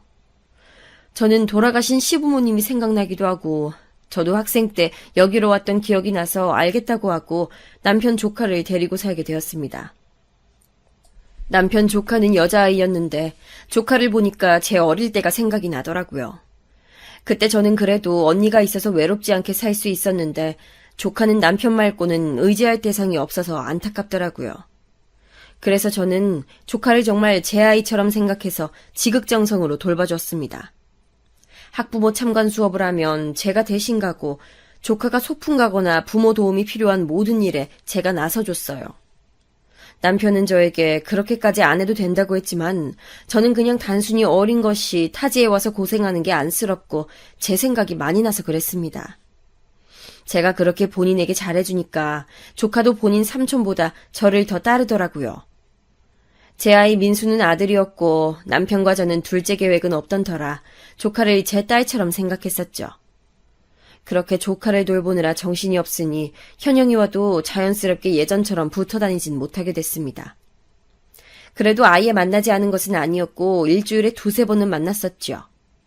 아이들이 크면서 학원 공유도 하고 그랬는데 현영이는 어느 순간부터 입고 다니는 옷이나 행색이 눈에 띄게 좋아졌습니다. 예전에는 똑같은 옷을 계속 입고 다녀서 제가 선물로 옷을 사주곤 했었는데 이제는 만날 때마다 옷이 바뀌고 애들 학원에 대해 말할 때도 예전엔 돈 걱정을 하며 고민해서 제가 미안해서 말하지 못했었는데 이젠 본인이 먼저 비싼 영어 학원에 대해 말하기도 했었죠. 저는 예전과는 다른 모습에 의아한 마음이 들었지만 이유가 어찌되었든 현영이가 만족하며 살면 다행이고 형편이 안 좋아진 것이 아니고 좋아진 거니까 다행이라고 생각했습니다. 그리고 그맘때쯤 친정아버지가 아프기 시작하셨는데 그래서 저는 조카와 아들을 챙기고 또 아버지를 챙기느라 무척 바빠졌어요. 친정아버지는 제가 태어났을 때부터 아니 그 전부터 건설 현장에서 일하시느라 몸을 몇십 년 넘게 쓰셨는데 그래서 원래 몸이 좋은 편은 아니었어요. 자주 잔병치레가 있으셨고 현장에서 일하시다 다쳐서 오는 경우도 종종 있으셨습니다. 그런데 어느 날은 복통이 너무 심하다고 하시며 쓰러지셔서 작은 오빠가 동네 의원에 데리고 갔는데 처음엔 의사가 너무 오래 현장에서 일하셔서 그런 것이라고 했는데 그 이후로도 계속 아버지가 쓰러지는 일이 빈도가 줄면서 발생하자 큰 병원으로 가보라고 했다고 하더라고요. 그렇게 작은 오빠가 친정아버지를 데리고 우리 지역으로 와서 병원에 갔는데 거기서 아주 충격적인 소리를 들었습니다. 선생님, 아버지 증상이 왜 그런 거죠? 요즘 더 심해지셨어요. 이런 말씀드리기 참 곤란하지만 환자분 지금 암에 걸리셨어요.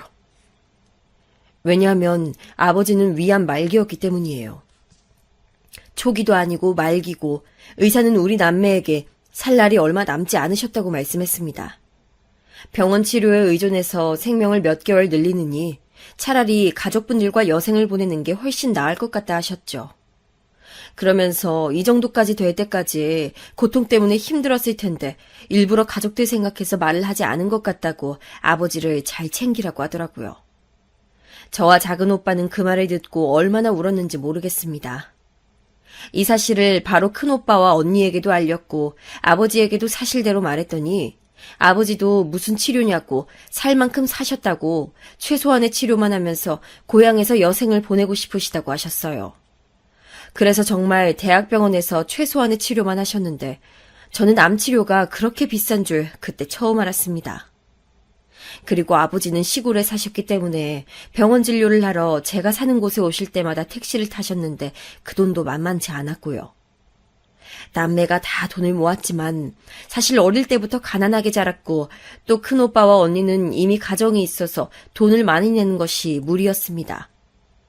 제가 그나마 형편이 제일 좋았지만 저도 수입이 없어 오로지 남편의 돈이라 어느 순간이 되니 눈치가 보이더라고요. 저는 남편에게 생활비를 받아서 썼었는데 그 돈으로는 병원비를 감당하기가 무리였습니다. 작은 오빠는 공장에 가서 번 돈을 아버지와 살면서 생활비로 부담했기 때문에 차마 작은 오빠에게 돈을 더 내라고는 하지 못했고 큰 오빠는 삼남매를 낳고 키우고 있었기 때문에 이미 오빠 가정을 유지하기에도 힘든 상황이었어요. 언니도 지극히 평범하게 살았기 때문에 큰 돈을 내진 못했고 결국 제가 거의 다 부담하게 됐습니다. 또한 병원에서 아버지가 돌아가시기 전에 많은 경험을 해달라고 했기 때문에 제가 무리해서 언니 오빠들과 아버지를 데리고 여행도 다녔어요. 정말 다행히 아버지는 병원에서 반년도 채우지 못할 것이라고 했던 것과 달리 1년 넘게 투병하시고 돌아가시게 되었습니다. 시부모님의 사고와 달리 친정아버지는 어느 정도 예상을 할 수 있었지만 그래도 슬픈 마음은 똑같더라고요. 아버지는 우리 남매에게 하신 마지막 말씀도 미안하단 말씀이었어요. 정말 혼자서 사남매를 키우시느라 온갖 고생만 다 하고 가신 아버지를 보내려니 마음이 너무 아팠습니다. 그런데 정말 더 마음이 아팠던 것은 바로 남편 때문이었어요. 남편은 제 가정 환경에 대해 잘 알고 있었고 제가 아버지를 얼마나 생각하는지도 알고 있었습니다. 그런데 제가 친정아버지 병원비를 대느라 생활비가 부족하니 남편에게 돈을 달라고 했던 적이 꽤 있었는데 저에게 왜 저만 자식이 아닌데 혼자 부담하냐고 하긴 했었어요. 그때는 저도 남편에게 미안하기도 했지만 상황이 다들 안 좋으니 우리가 더 여유가 있으니 조금만 도와달라고 했었거든요. 남편은 친정아버지가 돌아가시자 본인은 할 만큼 했다며 장례식 돈을 주지 않겠다고 했습니다. 제가 정말 마지막이라고 이번 일 이후로는 우리 가족에게 들어갈 돈은 없을 거라고 부탁했지만 들은 척도 하지 않더라고요. 남편하고 성격이 그렇게 맞지 않다고 느끼긴 했지만 저렇게 남편이 우리 친정아버지가 돌아가셨는데도 매몰차게 나올 줄은 정말 상상도 하지 못했습니다. 제가 정말 마지막으로 한 번만 도와달라고 했더니 남편은 심지어 저에게 이렇게 말하더라고요. 당신 아버지 그만하면 호상인데 무슨 장례를 치러? 당신은 나처럼 외동도 아니면서 뭘 그렇게 혼자 다 부담을 해. 나도 돈 없어. 몰라. 저는 저 말을 듣고 너무 충격을 받아 그 자리에서 석고상처럼 굳어 아무것도 할 수 없었습니다. 그러면서 저는 제가 왜 우리 아빠 장례비도 주지 않는 남편의 부모를 그렇게 챙겼고 조카까지 딸처럼 생각했을까 후회가 되기도 했어요. 결국 저는 고향 친구들에게 이 사실을 털어놓게 되었고 고향 친구들이 발벗고 나서주어 겨우 장례비를 마련하게 됐습니다. 오히려 가족인 남편보다 고향 친구들이 제 슬픔에 공감과 위로해 주었고 더 많이 울어주는 상황이 일어났어요.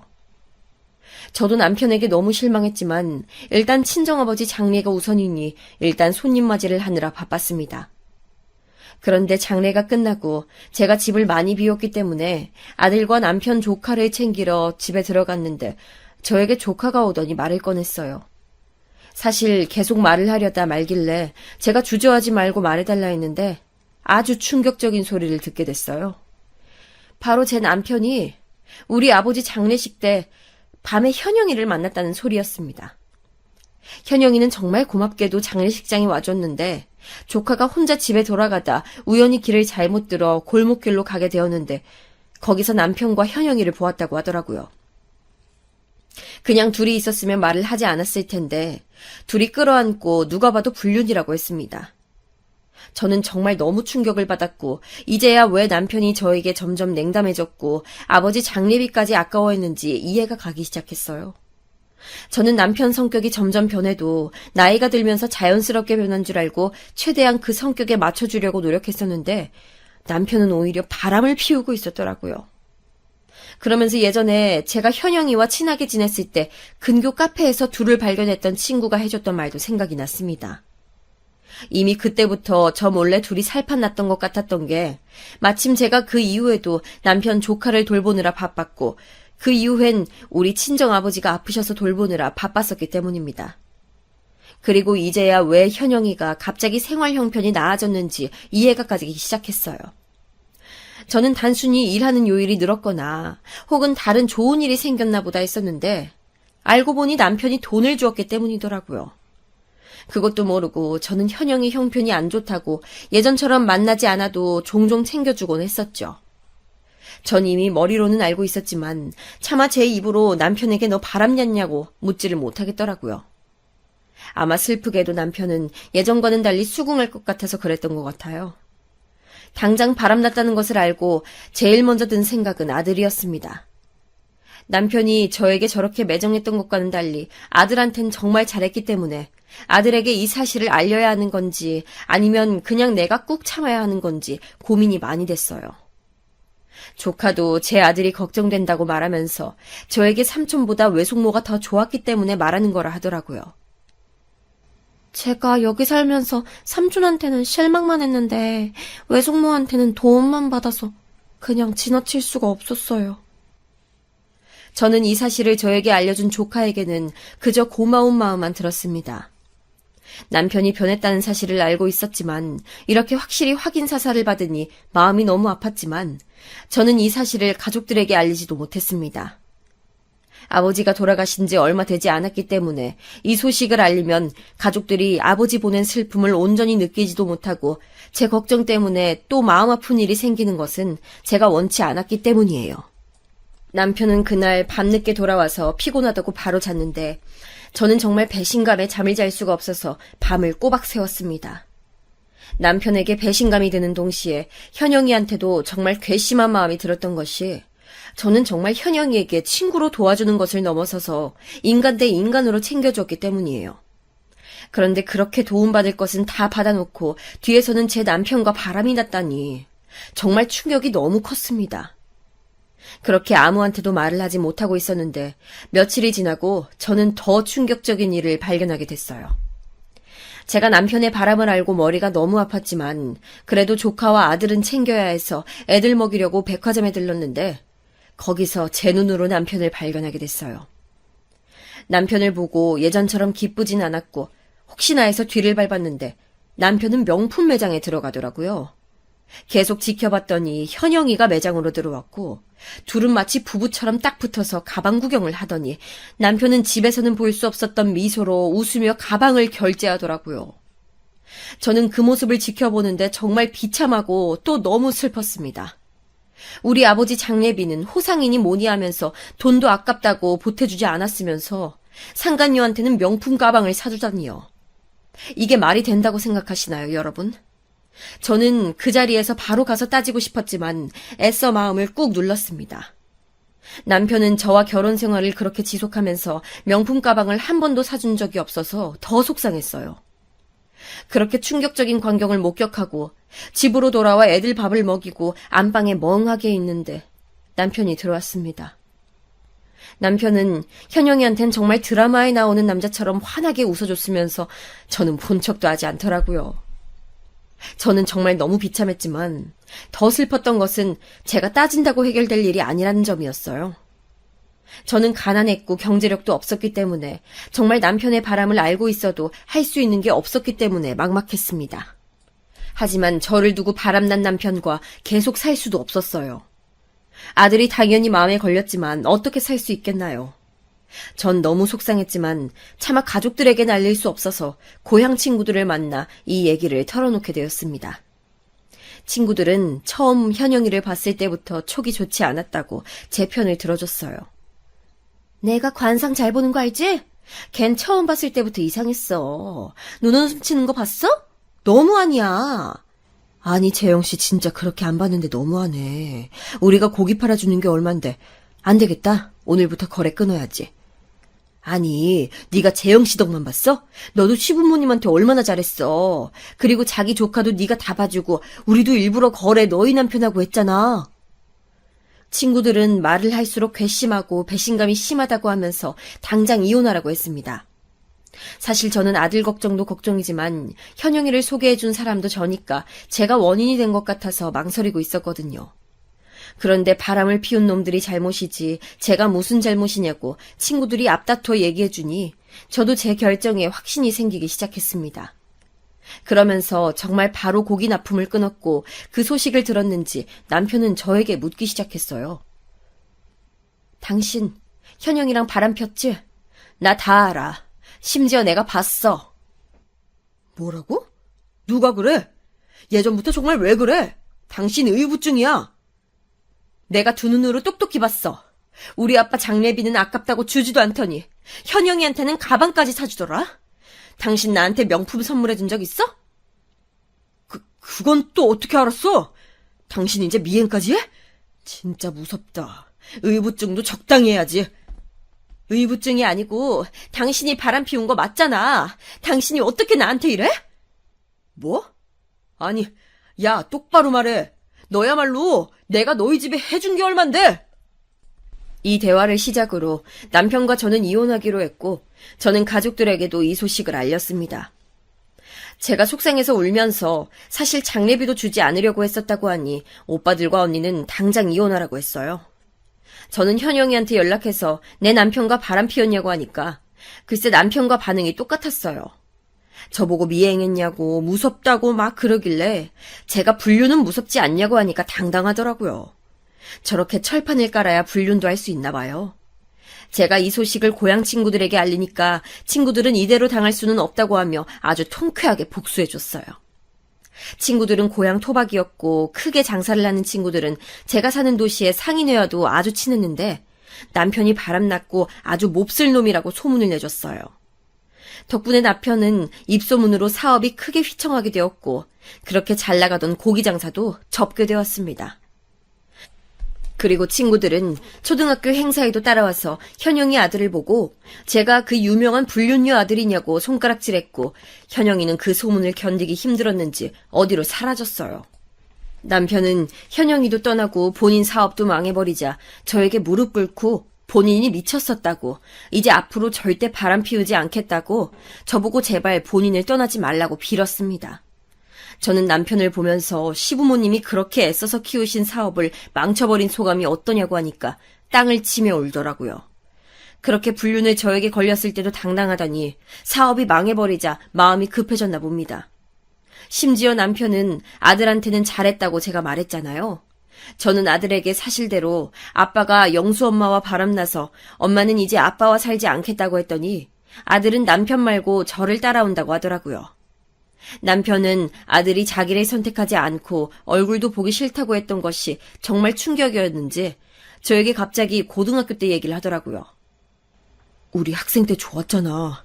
당신 기억나? 우리 좋았어. 도대체 지금 와서 얘기하면 뭐해.